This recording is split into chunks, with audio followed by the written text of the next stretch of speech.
Hi, welcome back to thelongestshir.com.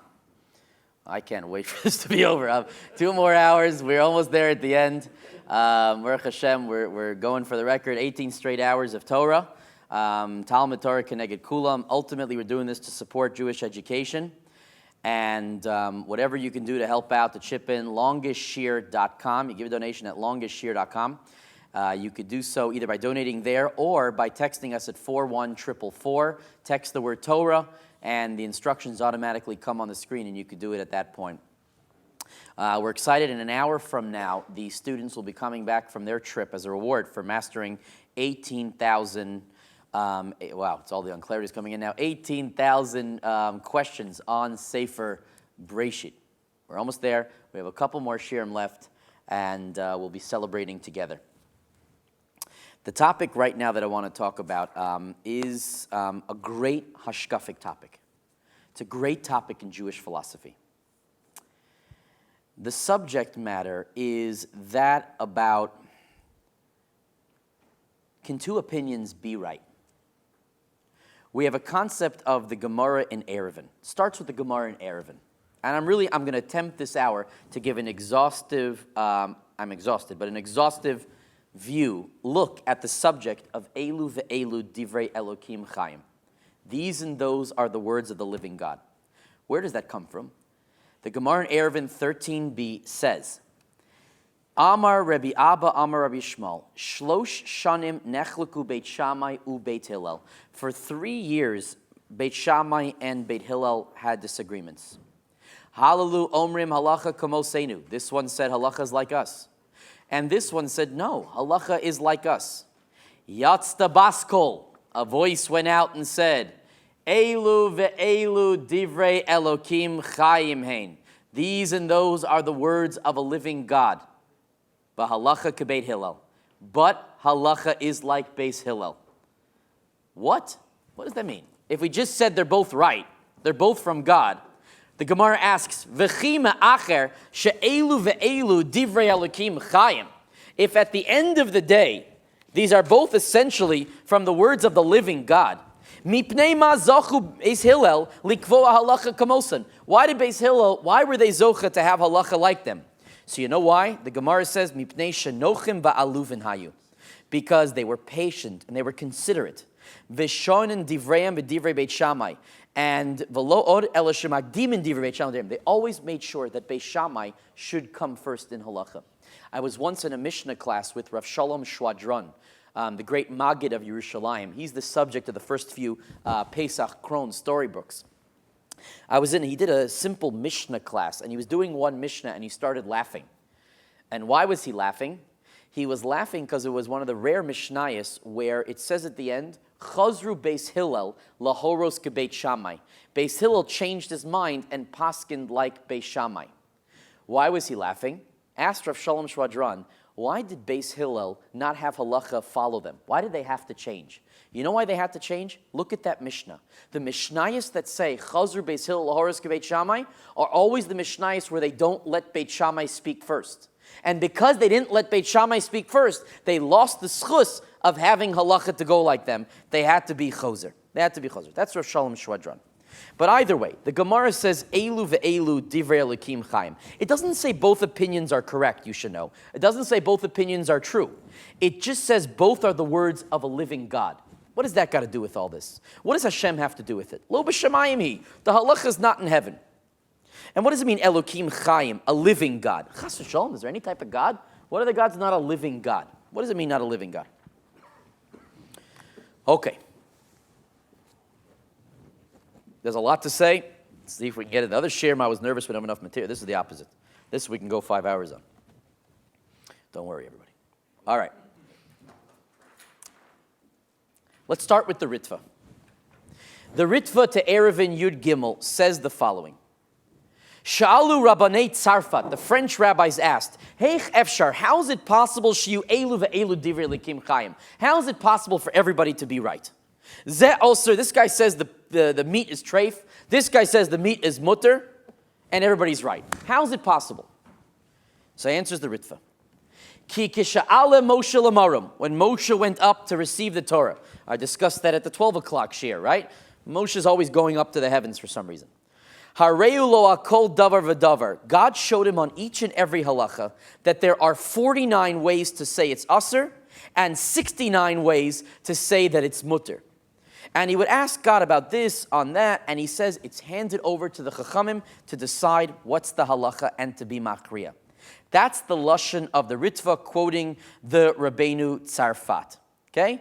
He adds, V'chein hu b'tosef tosfos Rabbeinu Peretz, and Ritva says, Kosav v'nachon hu lefi drash. That's right from the perspective of the world of drush, ubederech ha'emes, and in the way of truth. Right? Yesh tam v'sod hadavar. There's something very deep here. Meaning, no, I translated it wrong. This is right from the world of drush. But there is something in the world of sod, there's something more secretive behind here. Okay, so he doesn't tell us, he just says that. We're like, what? He just left it. So the Chavas Yair, who's Rav Yair Bakrak, he rejects the first explanation of the Ritva and says, no, it's indeed a secret. It mamish is a sod. So, but let's just summarize. According to the Ritva, what does the Gemara mean when it says, Elu ve'elu divrei Elokim chayim? Yes, practically both sides were originally stated by God, but we can only follow one because we're humans. Humans can only follow one. But God said each of those opinions separately. That's the pshat of the Ritva. Rashi has a different approach. Rashi in the Gemara in Ksuvas 57a says the following. By the way, this question is sharpened when you have a machlokus in Metzias. What do I mean? It's one thing to have a machlokus when you're talking about trey for usher, but when you have a machlokus in something that happened, the problem becomes much worse. For example, was the Mishkan's poles 10 tfachim or 15 tfachim? When you have a machlokus like that, it either happened or it didn't happen, but we'll get to that. So Rashi in Ksuvas 57a says as follows. Ki plige trei amorai bedin o beiser beheter kol chad v'chad amar haki. When the two amorayim argue in some din or some iser beheter, and each one has their own opinion. Mistaber taima ein kan sheker. There's not a lie here. Everybody's got a good cogent logic. One gave logic that was true, and another one gave a compelling logic that was true. Right?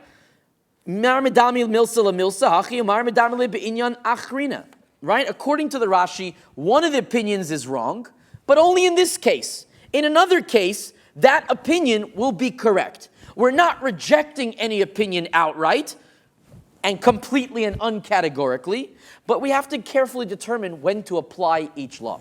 I'll give you a mashal. For example, if I say to you, Beatrice is lousy, and then I tell you, Beatrice is talented.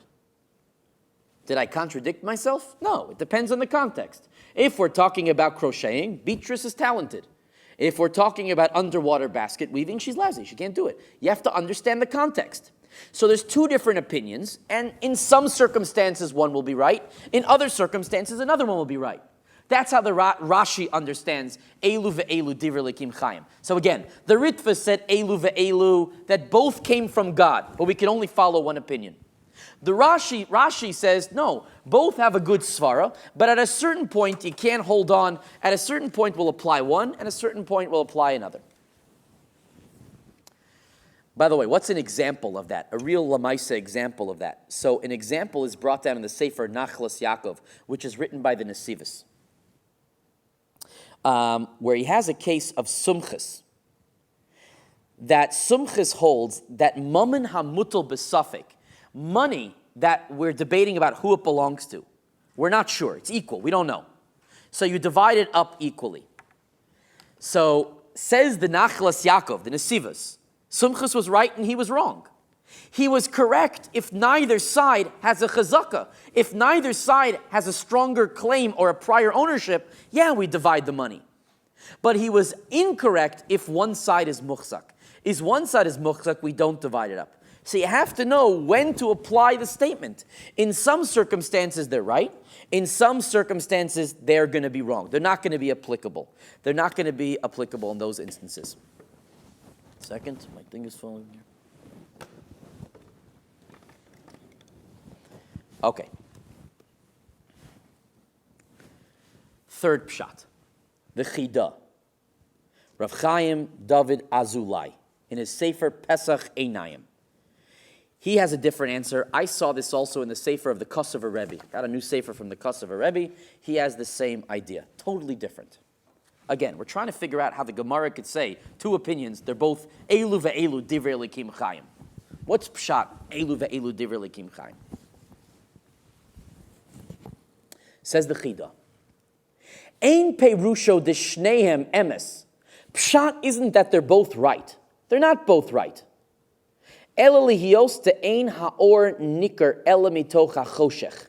Just like light can only be enjoyed amongst the backdrop of darkness, right? Da Vinci used to start with the black wash because that would make the colors pop.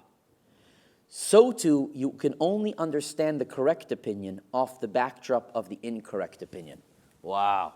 The Chida says one is wrong. There's no doubt about it. There's no cleaning it up here. One opinion is wrong. So what's he doing there? What does it mean? It's divrei Elokim chayim.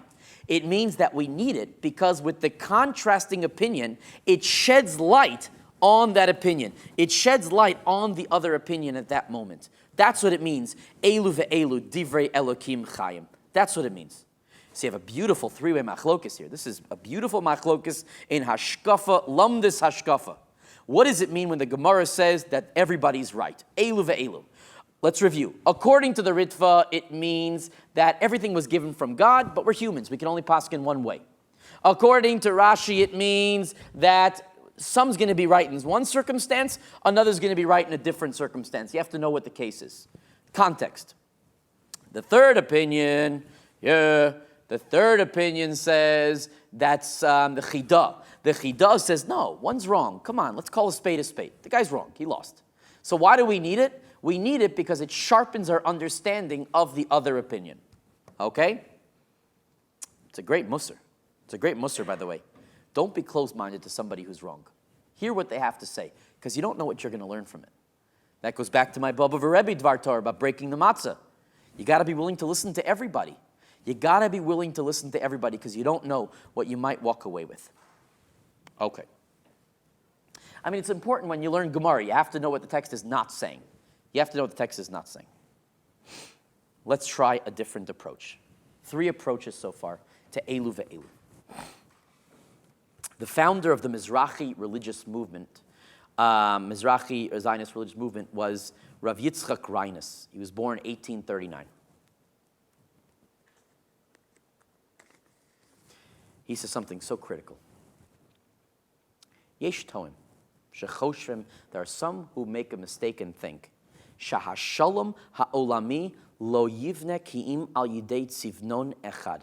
Some people think peace can only be achieved when there's one perspective, one view.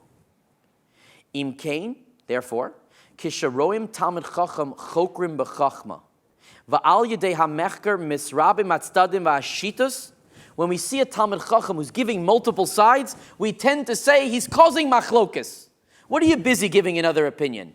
We want to quash another opinion. We hate that there's another opinion. Keep it quiet. What are you being a rabble-rouser for? He says, no.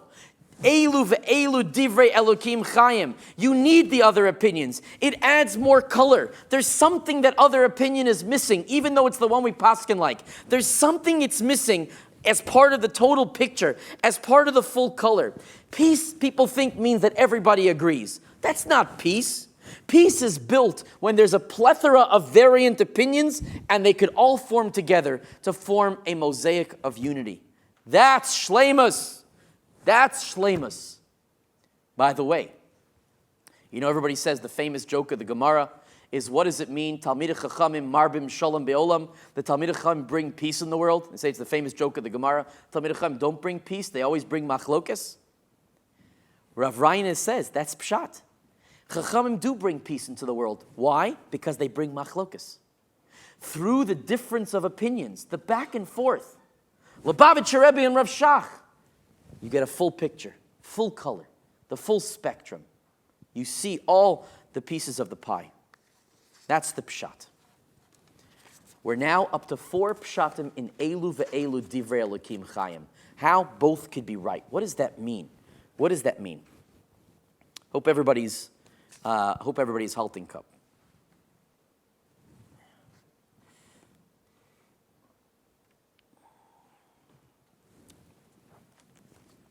comes Rav Tzadok HaKohen of Lublin.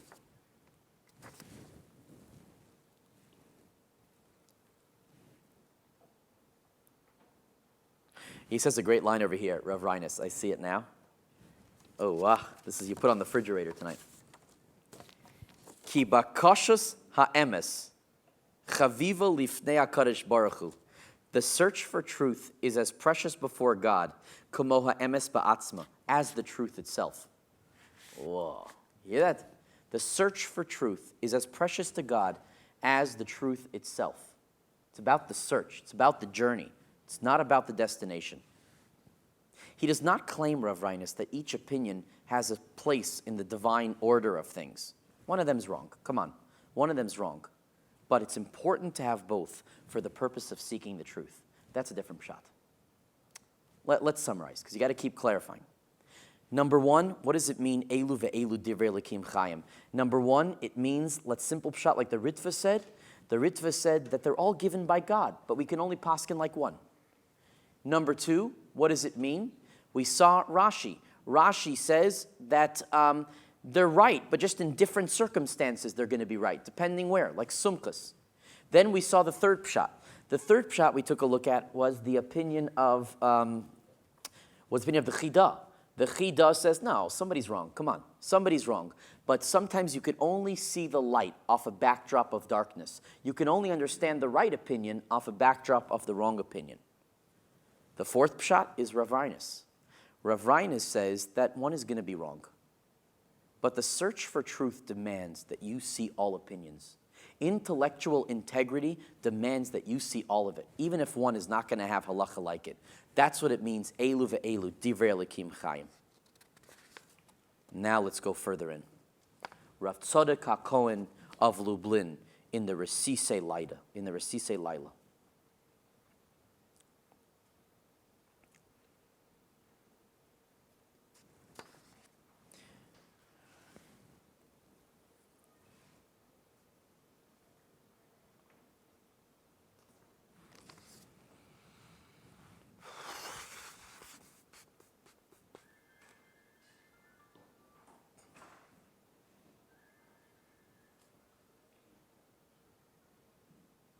He says like this.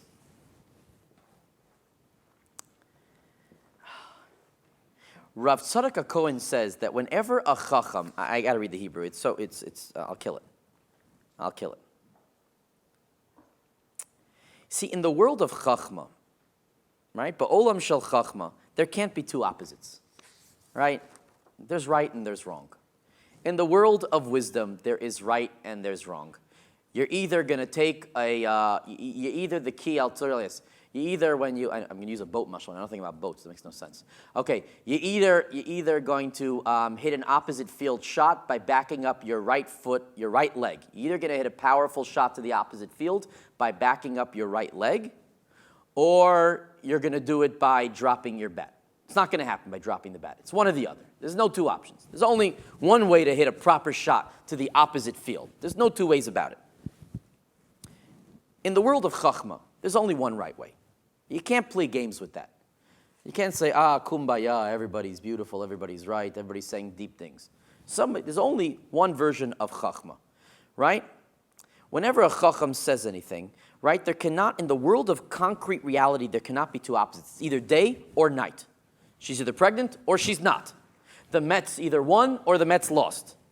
But in the world of machshava, in the world of thought, there can be and there must be different truths.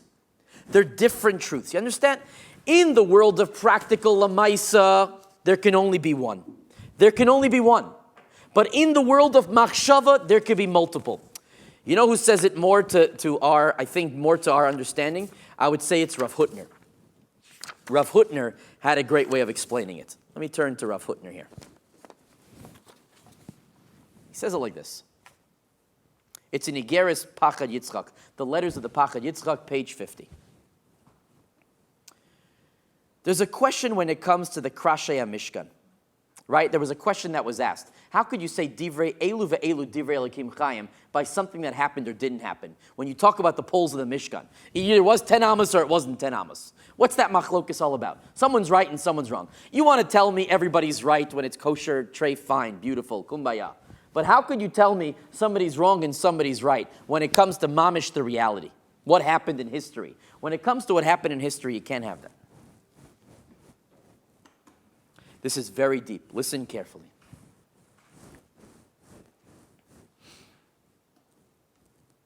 He gives an analogy.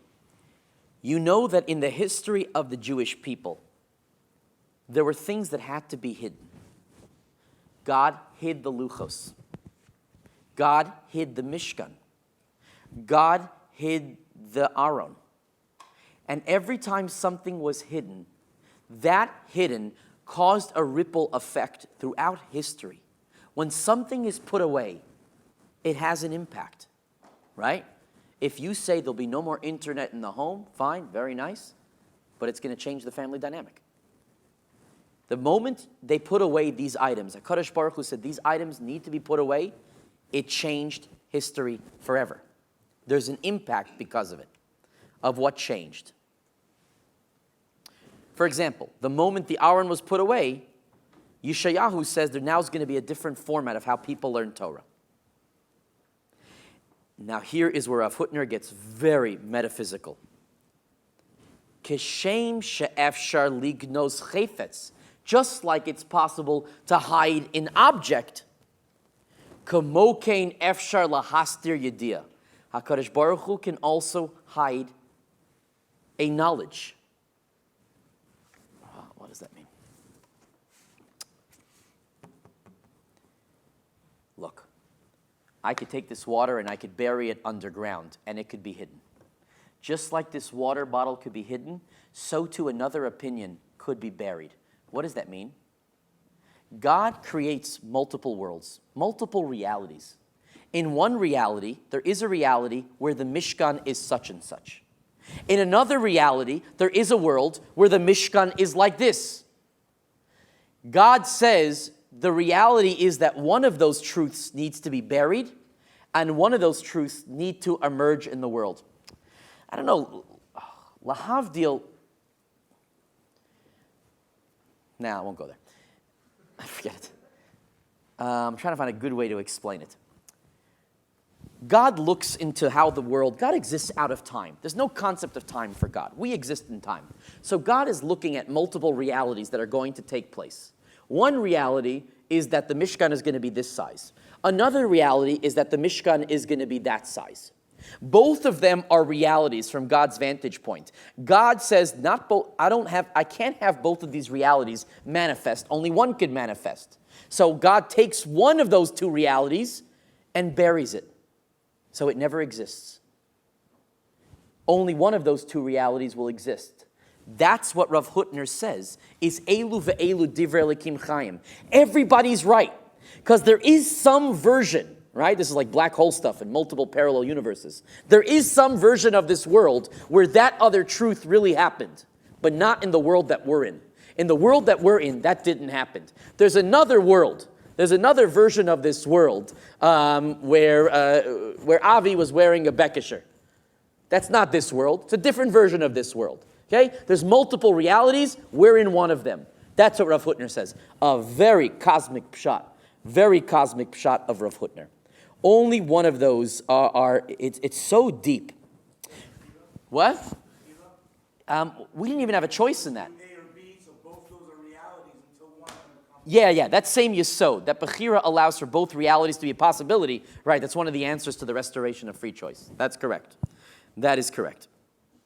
And to say it even deeper, Hashem didn't want the rabbis to know how the physical beams looked when He created it. He wanted them to use the power of their own analysis and interpret the psukim to derive what it should be. What they arrived at through a derivation, that's the truth that became manifest, and the other one got put away. The machlokas then is not a machlokas in history. It's a machlokas, how does the text show what really happened? What the rabbis learned from the text is the reality what happened, and the other one got put away. got put away. I heard from Rav Ali Ehrman, who's a great Rav in Yerushalayim. He explains this through an example of Rav Kook, that Rav Kook gave his major Talmidim the right to edit his writings as they saw fit. Okay?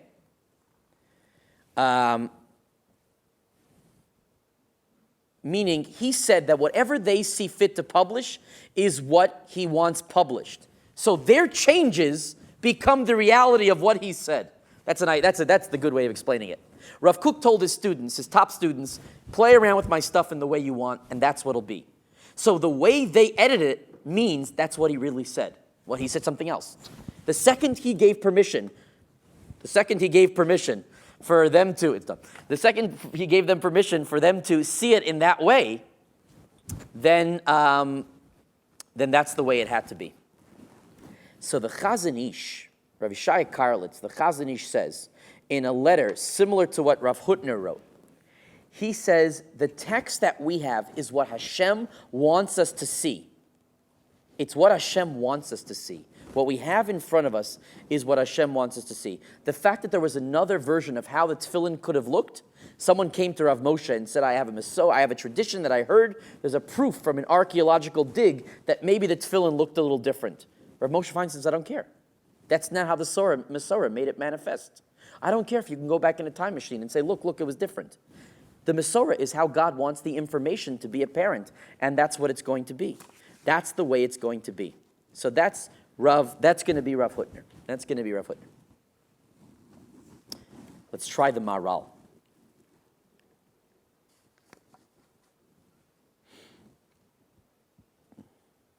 Maharal goes from a very Maharal starting point. The Maharal says, right, how does fire and water exist, even though they were opposites? See if you can tape for the last second. How is there a kiyum for fire and water at the same time in the world? So says the Maharal, that's what it means, that any machlokes shehi l'shem shamayim is going to last. Meaning just like fire and water, shamayim, eshmayim, just like fire and water exist together, they're able to find a way to be together, so too a machlokes, which is l'shem shamayim, it miraculously finds a way to coexist, right? Meaning you have an idea, you have a thesis, then you have what's called the antithesis, the opposite. Then you have a resolution. That's why we need the machlokes. The two dance with each other until they come with a stronger and greater truth. When Beis Shammai and Beis Hillel are arguing, they're two opposites. They're opposite. One is fire, one is water.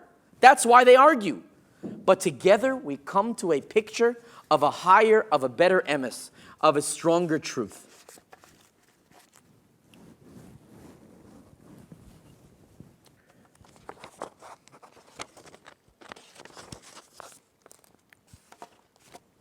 I found a letter from Rav Kook. Rav Kook writes, Mitzad, by the way, Rav Hutner wrote about his Rebbe. His Rebbe was Rav Kook. Rav Hutner says that my Rebbe Rav Kook sees the world from a bird's eye point of view always. He sees it from above, looking down. We all see the world around us. We look around and we see the world. Rav Kook looked from above, and that's how he discovered the world. Mitzad hamachshava ha'elyona, mitzad, from the side of the upper exalted thought, hasokeres et omkam shel hadvarim, which cut through the depth of the words. Meaning from the bird's eye perspective of God, two different approaches are merely two different ways of relating to the same reality. They're both correct. Meaning, you could tell me what's the purpose of an iPhone, and I'll tell you that it makes phone calls. A second person will say that it's used for texting. A third person will say that it's used for a camera, and so on and so on and so forth. They're all correct. He says the idea in his Ma'orot HaRe'iyah on Chanukah. Eilu ve'eilu divrei Elokim Chaim. What does it mean? Hakavana shetalui lefi makablim. It means according to how you receive it. How you're viewing it, from which perspective. Right? That's a little similar to what we said before in Rashi, where it begins to apply and where it doesn't. Right? Where it doesn't. Okay.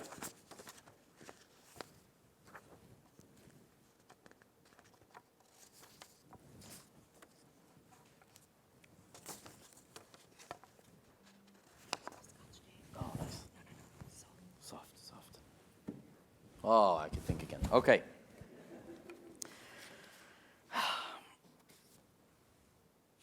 There's so many different places to go with this, but I want to keep it simple. It's going to get very heavy and very esoteric way too quickly, and we got to keep it simple. Let's summarize the shitas we've had so far in Elu ve'elu divrei Elokim Chaim. Bottom line, talk to me. Rabbi, is one opinion right, one opinion wrong? The Gemara says these and those are words of truth. These and those are the words of the living God. What does it mean, these and those are the words of the living God? Again, the Ritva was of the opinion.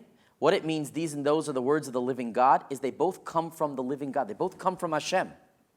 But once they land here on this earth, one's wrong, one's right. There's no two ways about it. That's the Ritva.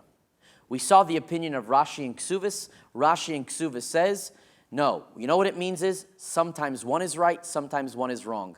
It depends where you're talking about, what's the instance. Like the example of sumchus and splitting money.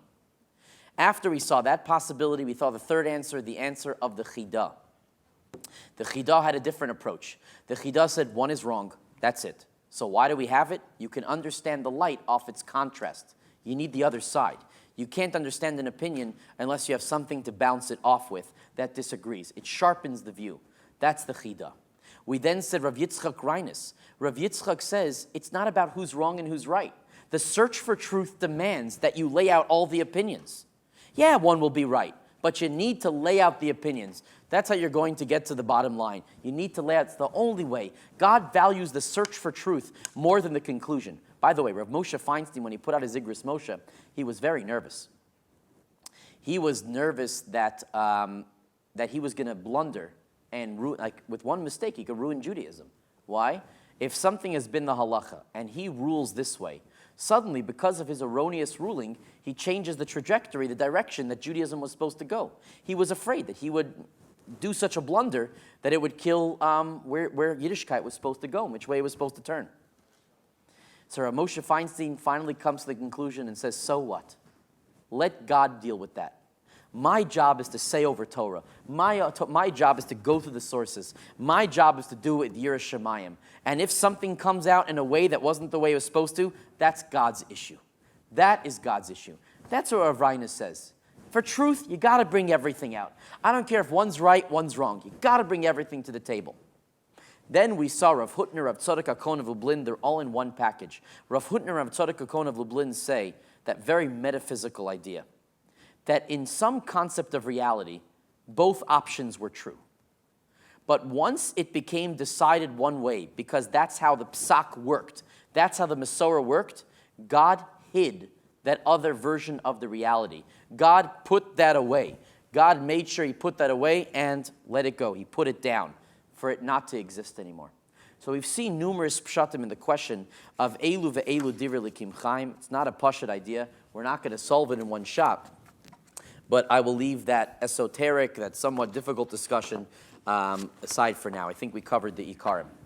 I want to, in the few minutes we have left of this shiur, before we go into the final shiur, to go back to the sefer we've been working on, Karva El Nafshi, close to my soul.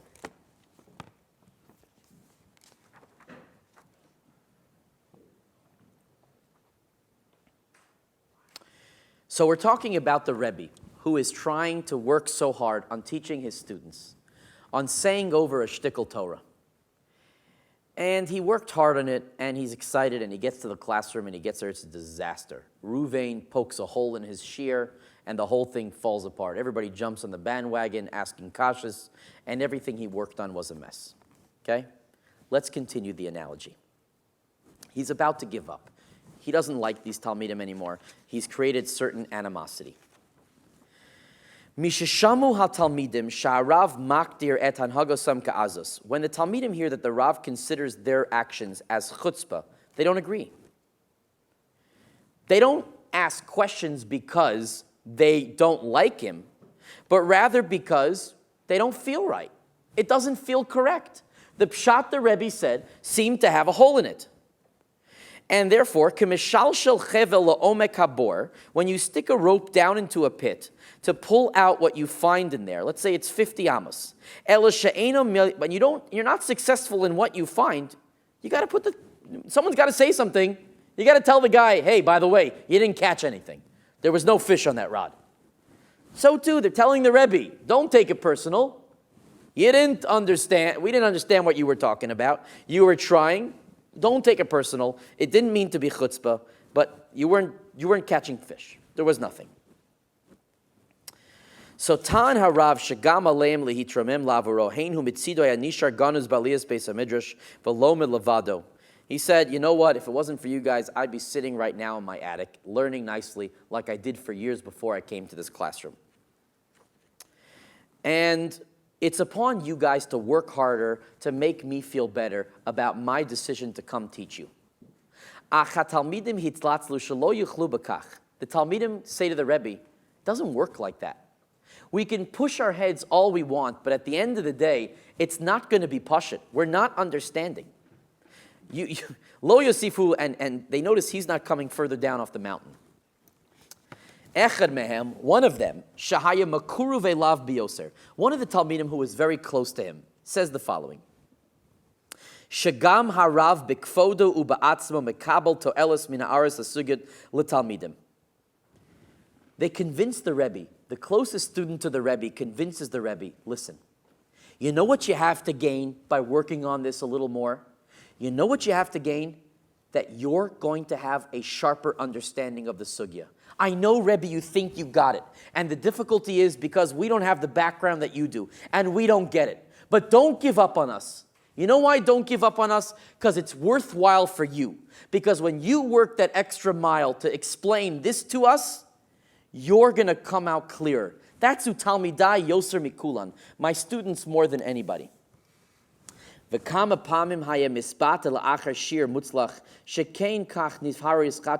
thought back on some of the classes he's given, and he realized his Talmidim are right. That's true. He does remember looking back saying, that's right. By the way, Rav Kluger is building up a powerhouse mashal here.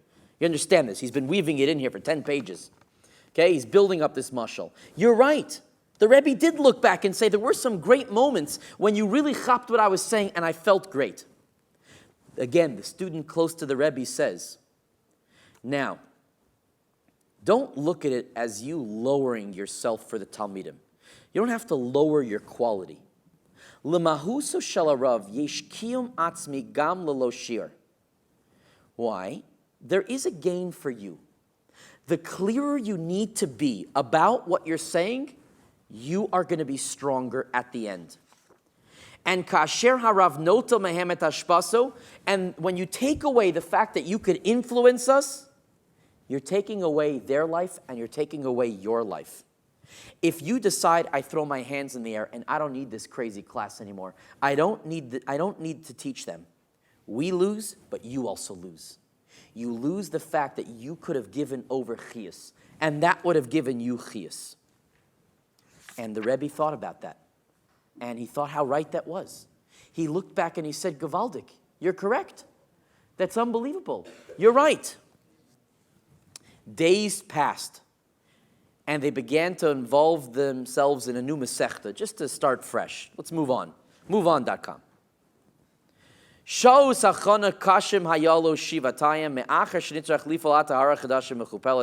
Now the problem was compounded because he needs to start over, but he had a simcha. Why? Because he saw that the Talmidim were now listening to what he was saying. And here is the line. Kamayim hapanim lapanim. Like face, water to, like kamayim hapanim lapanim. When you put your face over water and you see a smile, the face smiles back. It's a reflection. So too a Rebbe and his students. When the Rebbe sees that the student is smiling, and strengthening himself, and wants this, and the Rebbe did not give up, the students decide, we're not going to give up either. We're not going to give up either. Tkufa yafe astet shalah. A great season passed, and they already forgot that disaster semester from the previous year. A new sugya began, deep and wide.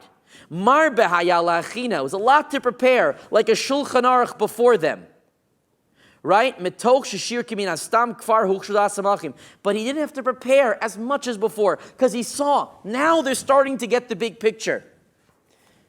Hu mevakesh lanchilam mevinim lachon. But then he slips back into where he was before. He stopped explaining, because he made the enemy of all decisions. He made an assumption. He assumed they got it. And he slips back. Pam asa maisa kfar lo ponalim klal v'klal. And he doesn't want anything to do with them. He regresses. He's done. Doesn't want anything to do with them. No da hashmu beker vayar avanshim hira beholim l'chapes achar rav lahavin mazeh. Everyone's talking in town. How'd the Rebbe just leave the shiur in the middle? Alu el ha'aliyah acharav lo chafetz. They went to his apartment, but he didn't want to listen. He closed himself out. Suddenly, one of his closest talmidim comes to the Rav and to speak cautious, strong with him.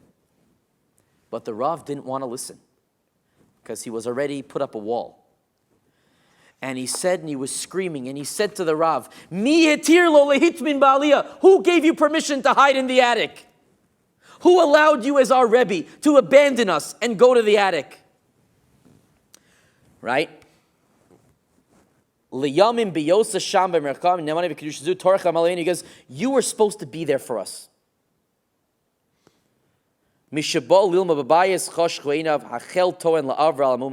sat in his house, the Rebbe felt crushed. And he got depressed. The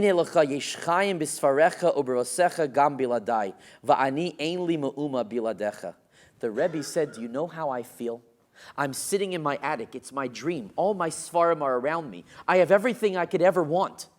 And I am nothing. I feel nothing. I am dead on the inside. I feel nothing inside of me. I'm cold. Nothing. But osa shachash ki yesh tzadik b'dvareh nokvulu atzar sha'isif ki yoter amel klapi atalmidim chutzas tachzem leiv mevin v'kol zelama ki lo azar ta'oz lo rachem atzeim. He closed himself off and he couldn't hear because of that. Yafem hayu advarim nityashvu al leiv harav. The Rav awoke again when he heard these words. How could you abandon us? How can you believe us? Hiskim beino levein atzmo. He agreed between himself. He saw that his students wanted him so badly. They came to scream at him. Who screams at you? Why would you abandon us? Unless somebody who wants you there. He softened up, the Rebbe. Kam likroes at talmidim ulasafam elav. He came to call the talmidim ki minalim rachamim v'yishalahem, and he went back to them. It's back and forth, this relationship of this Rebbe getting frustrated with his students, leaving them, dropping them, and slowly the relationship built again. Cycle begins again, and suddenly the vicious cycle around. He becomes comfortable with the class, he stops putting the extra work, and suddenly the wall comes up, and so on and so forth. It's time to end the mashal. No. Rav Avram Tzvi Kluger says, okay, before we get to the siyum shel oso mashal, before we get to the siyum of that mashal, which by now I'm sure you don't even understand what the nimshal is, let me explain to you what's going on here. Let's just review this mashal and where we are. This is the mashal.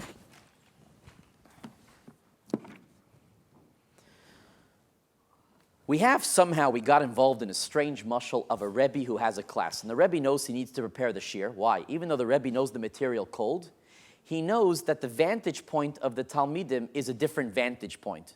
And he needs to be able to express it to them in a clear way. He needs to be able to share with them the information in a way that they can understand. And some of the kids are frustrated. They take out the frustration on him. They make him so angry that he ever went into chinuch. He wants to hide. He wants to get out of there. The next time around, they calm him down and saying, we didn't mean to challenge you. It wasn't chutzpah. It's just we wanted some clarity. We didn't understand. We felt frustrated. I know you were frustrated. He calms down. He's excited. They're learning again. It's great. And then he goes back to the old ways. He thinks since he chops it, they chop it, and he doesn't clarify. And they're back in a vicious cycle. He's so frustrated, he runs back to his apartment. He doesn't want to see anybody anymore. His closest Talmud brings him out and says, Rebbe, how could you abandon us? In the middle of that fight, he realizes you can only fight with somebody that you love. How could you fight like that if you didn't care or want him back? It must be you cared and want me back. He comes, and again, the wall is up, so on and so forth, vicious cycle. So he says, before we end this mashal, let me tell you something. Hine lifneinu or she'ena mitzamtzem esatzmo k'dei l'teit makom kiyum makli. We have a light. There's a light within us, and we have no vessel to put it in. But what we do is, in order to not experience the fact that we have a light and no vessel to put it in, we blind ourselves to what we're capable of doing. And that is the cause of all our pain. This is the nimshal. Let me explain what he's been getting at. Beautiful message. In us is a tremendous light of capability, of potential, a soul that endures forever, long after we are here in this world. It is tremendous. And the soul tries to find a kli that can house it, that could be its compartment that it could stay in. The most beautiful soul in the world is finding a kli that it could live in, that it could reside in. And the problem is that we choose to ignore the compatibility of our body and our soul. The soul is telling us, wake up. And our body is saying, no, I want to go back to sleep. The soul is saying, do that extra mitzvah. And the body's saying, I'm too tired. I'm too beaten. I can't anymore. I don't have the same strength as I used to. That's the Rebbe. The Rebbe knows his Talmidim are calling him, come on, just teach us. Just be there for us. And the body, who's the Rebbe, is saying, no, I can't. And he keeps hiding in his attic. He keeps going away. He keeps retreating from the Talmidim. He keeps stepping aside. And the student keeps calling him back in. The neshama is beckoning us. The neshama is saying, be here, be present, be there right now for us. And he keeps trying, and he's not figuring out. And the gap between them is getting farther and farther. The distance is getting, the chasm is widening.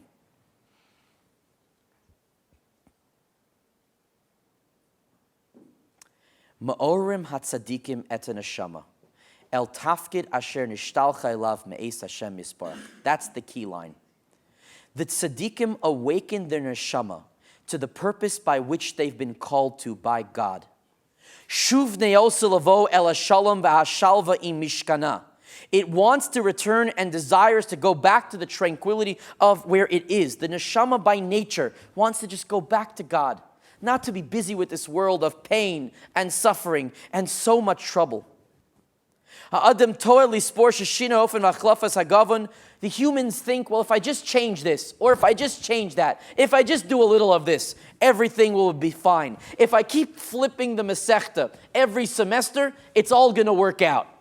I don't have to change who I am. I don't have to be sharper about thinking about what I really stand for. If I just change the Masechta, it's going to work out with the students. It's not. Something within us needs to change.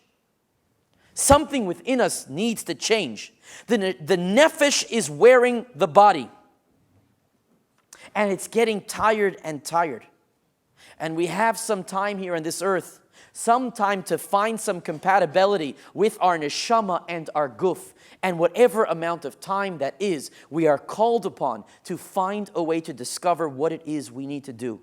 What is that revelation that we're here to do? Haneshama mivakeshet lichyot et ora. The soul wants to live its light. Kvar katsarucha mit parasef shalaguf. It's tired of being thwarted by the body. It wants to shine. It wants to shine.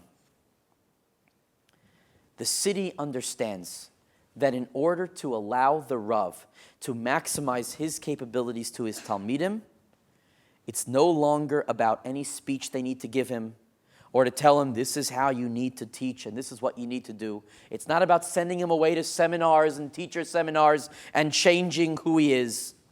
It's not about switching classes and switching him to this room or to that room. It's about turning to him and saying, you need to wake yourself up. You need to wake yourself up. Our interest was never in changing the Rav to somebody else. Our interest was in the Rav finally becoming himself. That's the nimshal. That's the nimshal. Hotzi, the Rashke Bahag, the head of the community, takes out from his desk when he's talking to this Rav, he takes out a sefer, a holy sefer, that says the following. I don't know where he's quoting from. Could be Noam Elimelech. I'm not sure where he's quoting from. Tzarich kol adam l'rachem me'od al basar haguf. A person needs to have much compassion over their body. Laharas lo mikol ha'ara mikol hasaga shanashama meseges. Shaguf came yodea mizeas hasaga. The guf knows that it's tired and it's trying, it's difficult. Tzrichim la'achem me'od. You need to have compassion on your body to see its beauty, to appreciate who you are. Ki haneshama shel kol adam hi roe umaseges tamid. The neshama could see amazing things, but the guf doesn't know from any of that. The neshama is enlightened. The neshama is awakened. The guf doesn't know from these things. Al kain tzarech kol adam l'rachem me'od al basar haguf. Therefore, the body needs to have mercy on the soul needs to have mercy on the body until the neshama could enter. Until the neshama could enter. And the guf needs to be open. He's quoting Reb Nachman of Breslov. And the guf needs to be open to receiving from the soul. They're a partnership. The Rebbe returns to the cheder.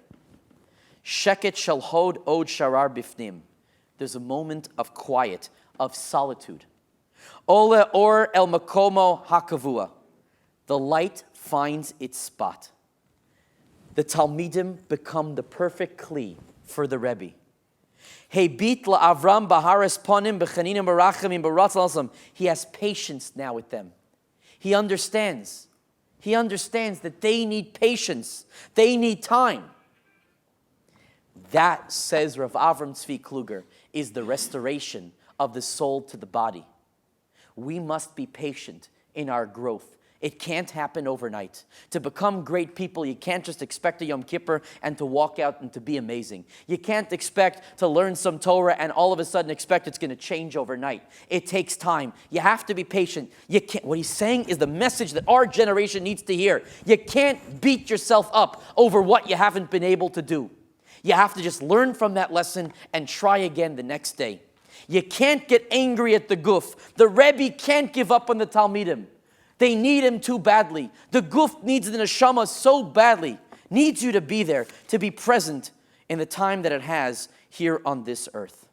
That, says Rav Avram Tzvi Kluger, the patience, the trust, the love, and the care that you have for what God has given you in the time you have here. That's everything you need. That's what you need. And it takes time. It takes work. It's an ongoing process. We're here in the longestshir.com. The 18-hour shiur. We're coming down to our final shiur. I appreciate everyone's support. Those who have contributed, those who have given online. It's the last hour. We've been here really ultimately supporting Jewish education, lahagdil Torah v'yadir, and we appreciate it. It's been a beautiful 18 hours. I've enjoyed. I did not think I would enjoy these hours as much as I did. And the privilege to be able to teach Torah like this in this kind of setting and to know some of the numbers somebody told me of the amount of people that have been watching online makes it exceptionally enjoyable to know that someone out there may have heard something that they needed to hear at the right time. Everyone needs to be, the message needs to come at the time when everyone's ready. And like the nashal in the story, the Rebbe gains many times more than that which they've given over, and it was tremendous chizuk.